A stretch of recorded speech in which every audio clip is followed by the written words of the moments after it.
Now at 10, how a Southwest Missouri town is honoring an influential community member posthumously. Plus, Webb City baseball aims for their 5th straight win at home against Joplin. And we hear from the city officials in Caney, Kansas about their water update in town. I'm Yanna Hautala with the story. The 4 states' most watched news starts now. Caney, Kansas's water situation looked bad, but is now looking slightly better thanks to last week's rain. Thanks for choosing us, KOAM News at 10. I'm Jalen Banks. The city has had difficulties having enough water since last summer. KOAM Jean Hautala spoke with city officials about an update for their water situation and has more. City officials in Caney say about half an inch of rain at the end of April helped the city's main water source, Little Caney River, flow and avoid a water watch in town. Just enough to get by. We're hoping and praying and believing for more rain as the forecast talks about 4 days of rain coming up. City workers check the dam daily to make sure the water level doesn't get below the dam. We have a 3-day window whenever we open up Timber Hill. It takes 3 to 4 days for the water to get here. And then we have to monitor it and make sure it doesn't start running over the dam.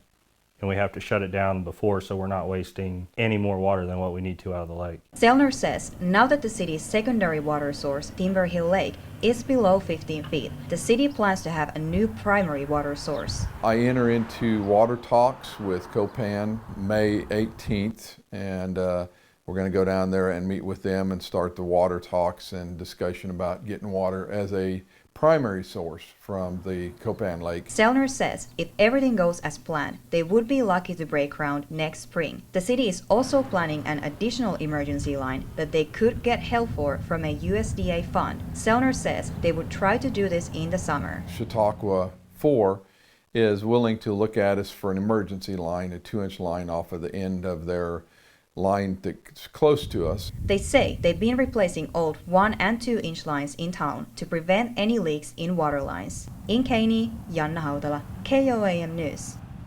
Zellner reminds if they get enough rain, they're still holding on the possibility of opening the pool in town for the summer. Meteorologist Sam Lane joins us with the first look at the weather. All right, first I thought I'd take a look at that situation in Montgomery County where Caney, Kansas and Independence, Kansas are located. If we look all the way back to January 1 of 2022 up until now, normally they have about 56 inches of rainfall, but so far they've only had 36.54, which is basically 20 inches below normal. The last time they were normal on rainfall was way back to about the early part of June of last year. Since then, it has been in deficit ever since. And hopefully we're going to change that over the next few days. But our forecast tonight looks mostly fair with temperatures dropping through the 40s all the way down to 40 degrees by tomorrow morning. And looking down the lane, we have another cool morning shaping up and then increasing clouds tomorrow with showers moving in on Thursday morning and then a stormy pattern setting up. And I'll tell you all about that in just a little while. The Carl Junction Area Chamber of Commerce this morning held a dedication ceremony in honor of Gary Stubblefield. Gary Stubblefield was a community advocate who recently passed away.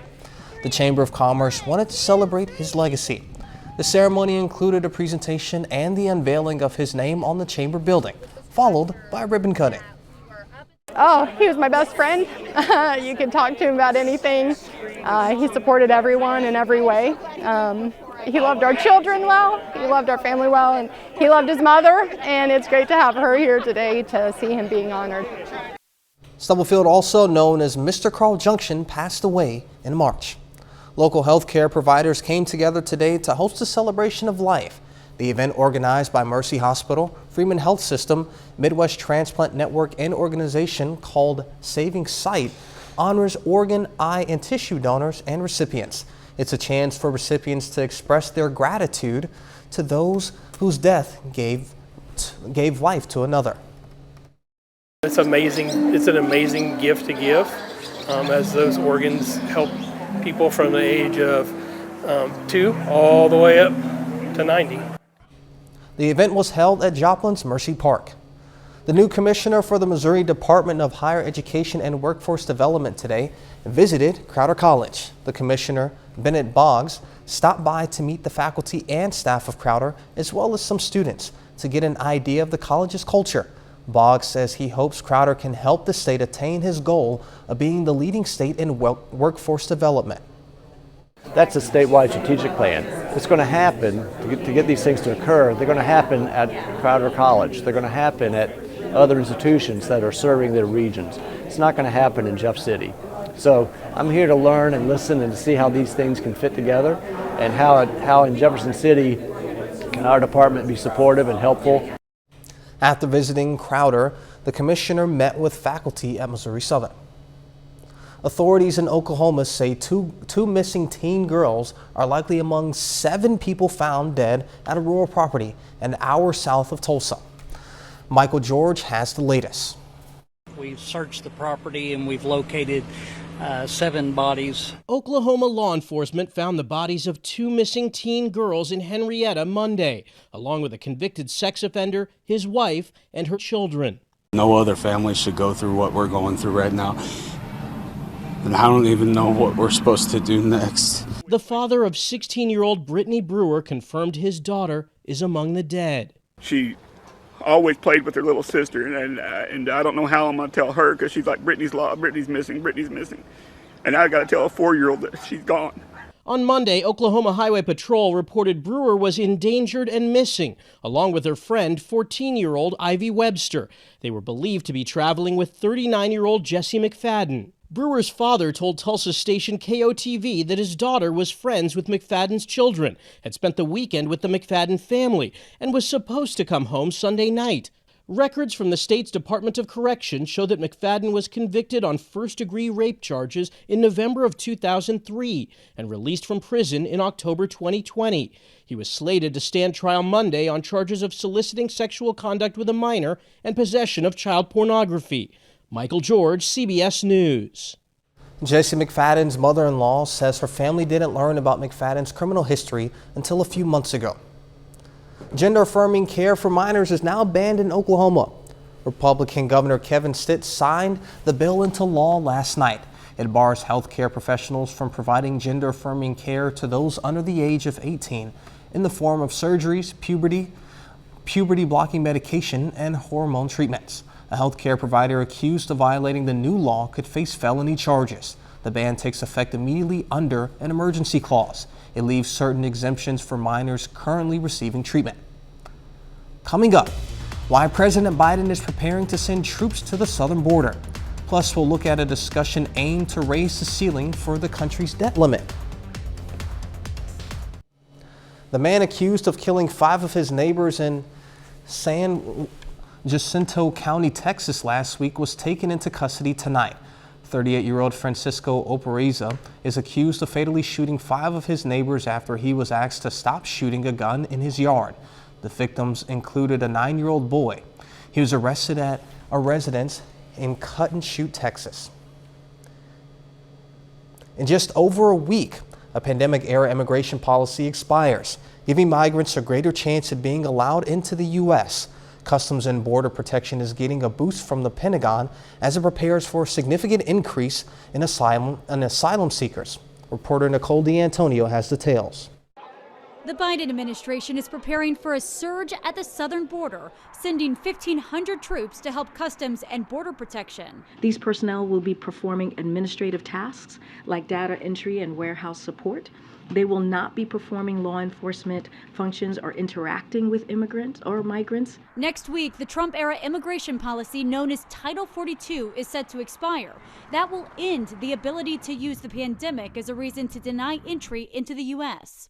The Pentagon says the soldiers will be deployed for 90 days, adding to the already 2,500 National Guard members at the border. These troops arrive as early as May 10th. The administration is preparing for as many as 10,000 migrants to cross at the border next week, almost doubling the daily average from March. Title 42 might as well already have been lifted. And Texas Republican Tony Gonzalez represents El Paso, which has seen a 130% spike in arrivals at the border. The administration needs to be sending judges to the border, and these judges need to get these asylum cases heard in days, not years. Congress has struggled to tackle immigration reform, even though both sides agree there's a crisis. The current situation is intolerable.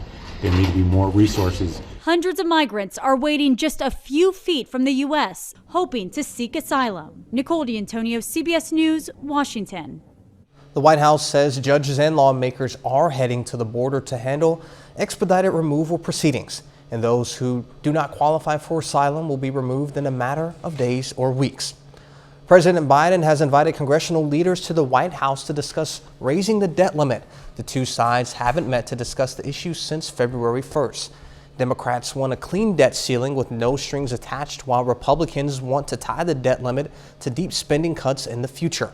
The urgency of the matter intensified yesterday when Treasury Secretary Janet Yellen announced the U.S. could run out of money to pay its bills on June 1st. The Senate Judiciary Committee is holding a hearing to consider strengthening ethics rules for the Supreme Court. It's in response to revelations about unreported luxury travel and real estate deals.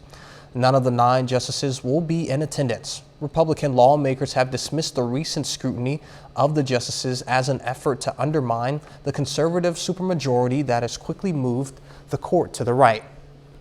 A little later, we look back on a tornado outbreak in southwest Missouri taking place 20 years ago. No tornadoes in our forecast for at least a little while. We do have some rain in our forecast, and I'll tell you about it when we come back.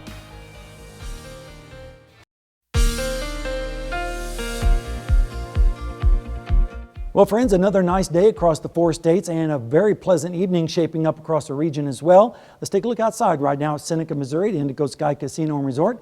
A pretty nice night. You can see the planet Venus there in the distance in the western sky. Beautiful sight this evening and lots of stargazing possibilities for tonight and tomorrow with mostly fair skies. We've had some issues with the allergies. Today it was oak, mulberry, and walnut, 9.9. Tomorrow a little bit better at 9.7. We're going to have to wait for some rainfall to come in before we start to see those numbers drop. 69 was our high today after starting out at 41, which was below the normals of 73 and 52. Of course, not anywhere near those records of 89 and 31. And we're already about 4 inches behind on rainfall, and rainfall is not to be found tonight on the radar or even anywhere in the south central plains.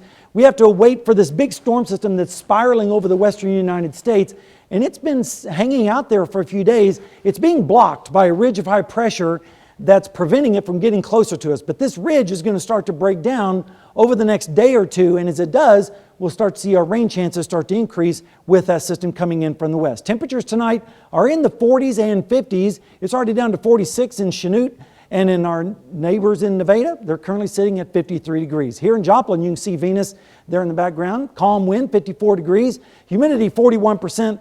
With a low dew point of 31, and in Pittsburgh it's 48 degrees with a calm wind and dew point of 33, so our humidity is 57%. Here's that omega block that I've been talking about. This ridge of high pressure has just been stubbornly sitting over us. That's going to start breaking down over the next few days, and as it does, we'll start to see pieces of energy coming up at us from the south and west, and that is a rain-making position.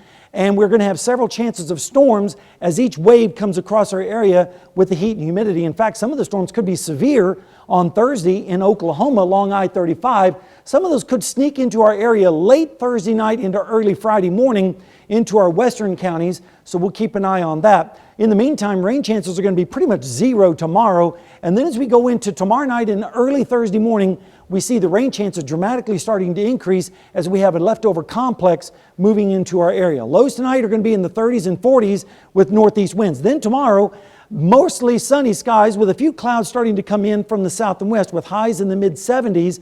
And then as we go through Wednesday night into Thursday morning, here comes the showers across our area with lows in the 50s. And then Thursday afternoon, redevelopment of thunderstorms are going to be possible, especially out towards our west. And watch what happens as we go into Friday morning. That explodes and moves northward across our area with lows in the 60s on those moist south winds coming up from the south.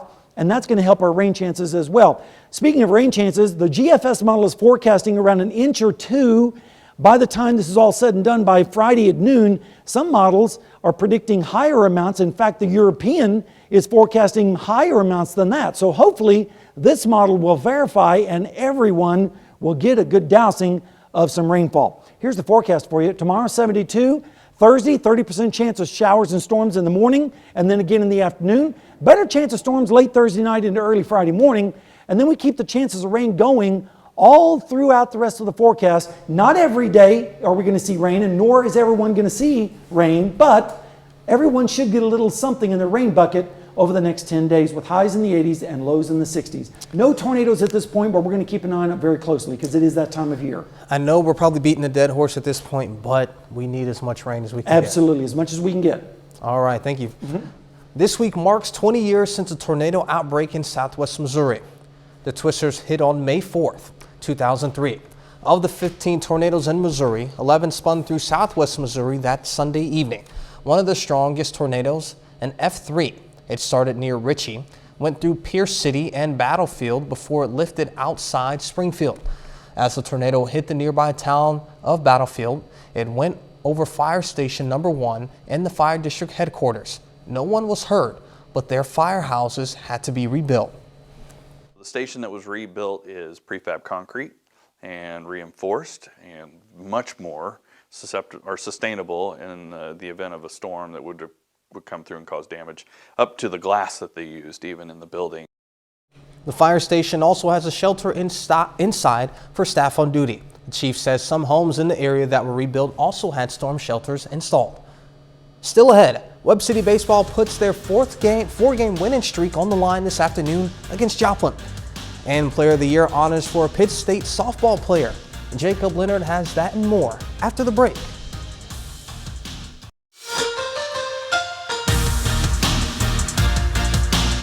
Well, the MIAA has released its all-conference softball awards for the 2023 season. Pittsburgh State and Missouri Southern combined today to put 15 players on that list. For Pittsburgh State, junior shortstop Gabby Schultz has been named the MIAA Defensive Player of the Year. She's the Defensive Player of the Year because made plays like that there and finished the year with just one error. She also hit .331 at the plate with 46 hits, including 5 home runs. Her teammate Paxton Hayes is a first-team All-MIAA pick at first base and on the All-MIAA Gold Glove list. Hayes led the MIAA in RBIs, driving in 58 runs this season. She led the team in home runs and doubles. Then a freshman, Heather Arnett, is a second-team All-Conference pick for PSU. The former Frontenac Raider led Pittsburgh State in hits with 62 in 48 games. She also led the team in stolen bases. Arnett stole 26 bases this year, which is 5th most in the MIAA. For Missouri Southern, outfielder Yasmin Vargas is a first-team All-MIAA selection. She led the Lions in runs scored and was second in the conference with 30 stolen bases in 31 attempts. At second base for the Lions, Leighton Withers is a second-team All-MIAA pick. She kind of did it all for Southern this year. Withers led the Lions in hits, doubles, home runs, and RBIs. Her 44 RBIs are 6th most in the MIAA this season. You can check out the list of all 15 local players earning all MIAA recognition today on the sports page, KOAMnewsnow.com. On the baseball side in the MIAA, the regular season is over, and it's time for the postseason. Both Pittsburgh State and Missouri Southern have made the MIAA conference tournament. And Pittsburgh State is the 4 seed in the bracket this week. The Gorillas were 21-12 against MIAA opponents in the regular season. And they opened the tournament on Friday, kicking off a 3-game first-round series against Central Oklahoma. PSU took 2 out of 3 from UCO when they met in the regular season. Here's the team on their matchup with Central Oklahoma, and what they got to do this week to make sure they're still playing next week. We need our starters to be good and get us to the 5th and 6th, and we need to get back to hitting. You know, we really haven't hit for a few weeks. Last weekend, winds blowing in 20 and 30. It's hard to hit in those times, but we got to make an adjustment and find a way to first base. Everybody's out here trying to win, trying to play their best baseball, and you know, we got to do the same thing. Got to stick to what we do best. We can't really change our approaches like we've been doing the whole season. So we just kind of got to stick to what we've been doing and, you know, take every game one at a time. We just got to be ourselves and go out and compete. We need our best players to be the best players on the field, and hopefully we can do that. They're a really good baseball team. They play the right way, same record as us. They run the bases really well. They bunt. They're going to throw strikes as a pitching staff. You know, it's just a really good baseball team that's going to come in and play the right way, and we'll see who wins. Well, the Webb City High School baseball team is getting hot at the right time. The Cards are on a 4-game winning streak with just 9 days and 7 games left in the regular season. Webb City trying to stay rolling this afternoon in a big conference matchup with the Joplin Eagles. And Joplin has their leadoff man on in the first, but Kaylor Darnell Swing and a miss, one of his 9 strikeouts. Then moments later, Kinley Hood, nice sliding grab over there at first base. Game scoreless going to the bottom of the first. Webb City straight to work on offense. Leadoff man Sam Weller steals third. Throw gets away and into left. That allows Weller to score. Cardinals go up 1-0. Then later in the same inning, Sean Hunt up for the Cardinals, delivers a base hit to right. Cy Darnell scores on that. Webb City goes up 2 after 1. Low scoring game here, but Webb City earns a shutout, beating Joplin 3-0. And when Kaylor Darnell is on the mound for Webb City, you don't have to score very many runs to win a baseball game. Yeah, not at all. Straight heat coming from his, left arm, right? That's a good question. I think he's a righty. Either now I'm all back. Yeah, he's a righty. Doesn't matter. Straight heat no matter what. That's a look at sports. We're back with more after this. A West Virginia elementary school principal got a very big surprise while unlocking a dumpster. The footage shows James Marsh removing a lock bar designed to deter bears. As you can see here, it evidently did not work, and the bear jumped out of the dumpster. Marsh says he likes wildlife, but he prefers them more than an arm's length away. Yeah, I don't know how happy I would be if I walked out of the studio and then there was a... No, when that dumpster started moving, I've been out there. Yeah, I think the bear was just as scared. Yeah, probably. So, all right, so what do we have? We have a great forecast for tomorrow, and then better as we head into Thursday and Friday with storms coming in and some rainfall finally, and that continues throughout the entire 10-day period with temperatures in the 80s and lows in the 60s. Fingers crossed so we can get We some don't need the severe rain. weather, but we're going to keep an eye on that just in case. Sounds good. All right. What do we have for us? We heard from the Pittsburgh State Gorillas on the MIAA tournament tonight. We'll hear from the Missouri Southern Lions right here tomorrow night. The Lions are the 2 seed and will face Newman in the first round on Friday. To think that postseason is already here for our spring sports. Yeah, it came fast, but I love playoff baseball. All right. Well, thanks for watching. Don't forget the morning show at 5 a.m. We'll do this all again tomorrow.